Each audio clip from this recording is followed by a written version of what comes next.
Bienvenue dans ce deuxième chapitre de notre formation dédiée à la création de sites internet avec WordPress. Dans cette deuxième partie, nous allons faire une initiation complète à l'univers des CMS. Donc dans un premier temps, nous allons voir c'est quoi le codage informatique et c'est quoi un CMS. Et ensuite faire la nuance entre les deux, la différence qu'il y a entre les deux. Bon, ce qu'il faut savoir c'est quoi? Quand on veut créer un site internet, enfin, quand un développeur web veut créer un site internet, il aura à rédiger des codes informatiques, un script de code informatique. Ok, parce que l'univers informatique a son langage propre à lui. Et pour créer normalement un site internet ou une application mobile, d'après ce que tout le monde sait, c'est que le développeur web, il doit rédiger des codes informatiques. Et bon, ce langage-là, ça s'apprend, hein, ça s'apprend. Ça s'apprend. C'est vrai que c'est assez complexe. L'apprentissage prend beaucoup de temps. Et ça nécessite beaucoup d'expérience. Donc, généralement, c'est les plus jeunes qui sont à l'aise à apprendre cela. Hein. À partir d'un certain âge, on a souvent la paresse d'apprendre à coder. Donc, quelqu'un qui maîtrise ce langage informatique, il a la facilité d'écrire un code. Et quand c'est bien rédigé, le logiciel de programmation comprend le langage et arrive à le matérialiser sous forme physique. Donc, quand quelqu'un, programmeur, veut rédiger, par exemple, une page d'un site web, ce sont des codes qu'il insère.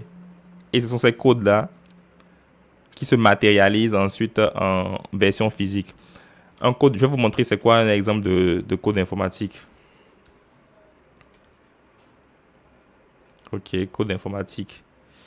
Donc, voilà, c'est à ça que ressemblent les codes informatiques. Donc, voilà. Voilà, donc c'est souvent à ça que ça ressemble les codes informatiques. Hein. Une liste de codes, c'est souvent assez long. Donc, comme vous pouvez constater, c'est pas facile à comprendre. Cela s'apprend et ça nécessite beaucoup de temps. Maintenant, des gens très intelligents ont réussi à trouver une alternative au code informatique. Ce qui fait que même quelqu'un qui ne comprend pas le langage informatique, qui ne maîtrise pas les codes, peut désormais créer un site internet de A à Z correctement avec un beau design. Parfaitement. Un site internet qui remplit toutes les fonctions. Et c'est cette alternative-là qu'on appelle les CMS. Ok? Donc les CMS, ce sont des logiciels qui permettent de créer des sites internet ou des applications mobiles sans insérer un seul code. Sans s'y connaître même au code informatique. Même si tu ne connais rien au code informatique, grâce à un CMS, tu peux monter un site internet de A à Z. Un site de qualité. Voilà, on voit c'est quoi. Quand je mets CMS, définition, voilà. Comme vous pouvez le lire ici, on dit un CMS est l'acronyme de Content Management System, c'est-à-dire système de gestion de contenu. Il s'agit d'un logiciel en ligne grâce auquel il est possible de créer, de gérer et de modifier facilement un site web sans avoir besoin de connaissances techniques en langage informatique. Donc, c'est exactement ce qu'on a dit. Maintenant, ce qu'il faut savoir, c'est qu'il y a plusieurs CMS. Il existe plusieurs CMS. Mais le plus connu, c'est WordPress. Donc, WordPress, c'est le meilleur CMS de tous les temps. En tout cas, jusqu'à l'heure d'aujourd'hui, c'est le meilleur. Et si, par exemple, je mets les meilleurs CMS, vous verrez que... Voilà, vous voyez un classement des meilleurs CMS. Ouais, WordPress est en tête. WordPress est en tête du classement. Et on dit il a 58,6% du marché mondial. Donc, à lui seul, 58,6% du marché mondial. Donc, il faut comprendre que la plupart, la plupart des entreprises, pour créer leur site internet, ils utilisent WordPress. La plupart. Il y a beaucoup de grandes entreprises comme Louis Vuitton, Gucci, beaucoup de grandes entreprises qu'on connaît, hein, qui ont créé leur site internet avec WordPress. Donc, il faut comprendre que ce sont des sites qui sont de qualité et qui fonctionnent très bien. Donc, nous, dans notre formation, voilà, bon, je vais vous montrer par exemple hein, ici. Ils ont mis un classement 10 des meilleurs CMS. Donc voilà, comme on l'avait dit, WordPress en premier, il y a Squarespace, Drupal, beaucoup d'autres, hein, Magento, qui est très connu. Shopify, vous avez sûrement entendu parler de Shopify. Shopify aussi, c'est un CMS très connu, sauf que eux, ils sont limités au e-commerce. Avec Shopify, on ne crée que des boutiques e-commerce.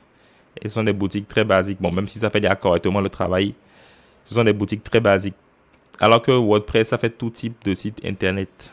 Ça fait des sites vitrines, des blogs, des boutiques e-commerce, des sites d'abonnement, des sites pour les ONG, un peu de tout. Ok, donc nous, dans notre formation, on va se concentrer sur WordPress.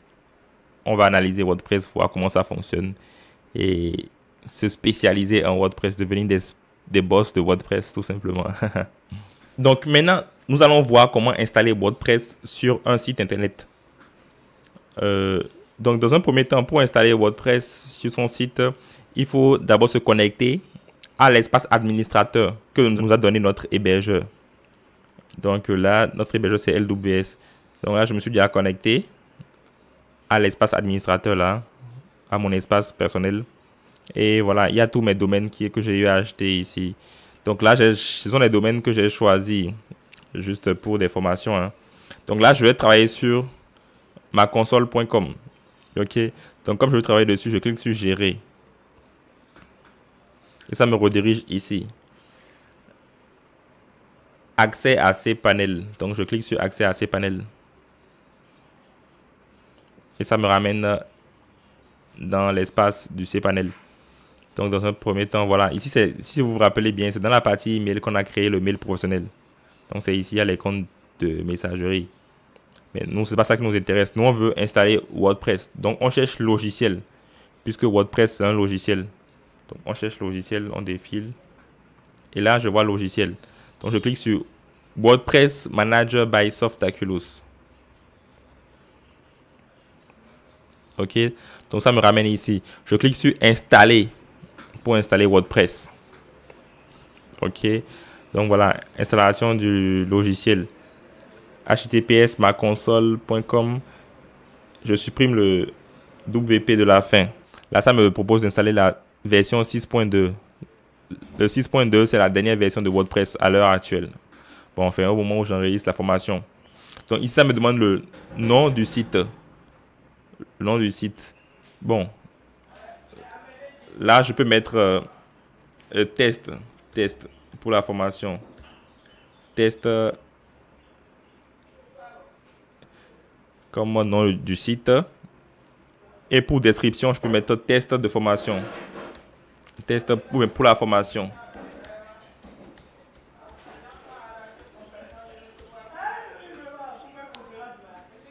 Donc voilà. Ici, normalement, dans la description, j'ai une description de l'entreprise. Hein, à supposer que c'est, par exemple, un cabinet d'avocat. Je vais mettre, par exemple, le nom du cabinet d'avocat, comme le nom du site. Et ici, je mets un petit slogan. Par exemple, le meilleur avocat de la ville. Voilà, vous comprenez un peu. Donc, dans nom d'administrateur, voilà, je peux mettre admin ou bien test simplement pour la formation. Mot de passe, je vais créer, au lieu de générer, je vais créer moi-même mon mot de passe. Je mets test formation 23. Donc je garde ça comme mot de passe. Maintenant pour courrier, je vais ajouter mon mail professionnel que j'ai eu à créer préalablement. Donc ici, je vais créer console.com. Ok. Donc, langue, je laisse en français. Plugin, je ne touche à rien. Ok. Ici aussi, je ne touche à rien. Ne pas installer Divi Build. C'est un contrat qu'ils ont eu avec l'hébergeur. Donc, ils veulent que j'installe Divi. Bon, mais moi, ça ne m'intéresse pas. Donc, j'évolue. Maintenant, ici, on me dit de choisir un thème par défaut.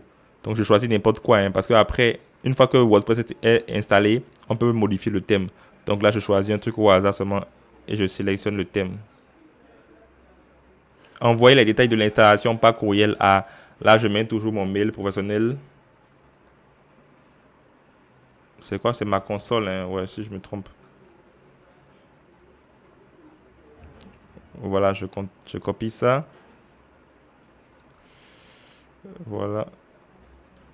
Et je colle. Et ensuite, je fais installer. Installation. Donc là, WordPress est en train d'être installé sur mon site internet. Je patiente que ça vienne à 100%. Et voilà, félicitations, le logiciel a été installé avec succès. OK. Donc voilà, ça c'est le lien pour me connecter. Ça c'est le lien du site. Vous voyez https maconsole.com. Et ici c'est le lien pour me connecter en tant qu'administrateur au site. Si je clique par exemple ici, vous verrez, voici à quoi ressemble le site actuellement. Il n'y a rien sur le site, hein. C'est à cause du thème par défaut que ça se présente ainsi. Ils ont mis un article par défaut là. Maintenant, si je veux me connecter en tant qu'administrateur, je garde mon nom de domaine là. Ensuite, je fais barre wp-admin et je lance. Voilà. Là, ça me demande l'identifiant ou l'email. Identifiant, j'avais mis test. OK. Et mot de passe, j'avais mis test formation 23. Je fais ce souvenir de moi pour ne plus avoir à remettre tout le temps le mot de passe et l'idée. Je fais ce souvenir de moi. OK. Et voilà. Paf. Là, je suis connecté à mon tableau de bord WordPress. Donc, c'est à partir d'ici qu'on pourra faire toutes les modifications sur le site internet. À partir d'ici, du tableau de bord WordPress. OK, donc, dans le prochain chapitre, on va prendre en main, on va voir la prise en main totale du tableau de bord de WordPress. Là, on va comprendre ce qui se passe dans chaque compartiment. À tout à l'heure pour la prochaine vidéo.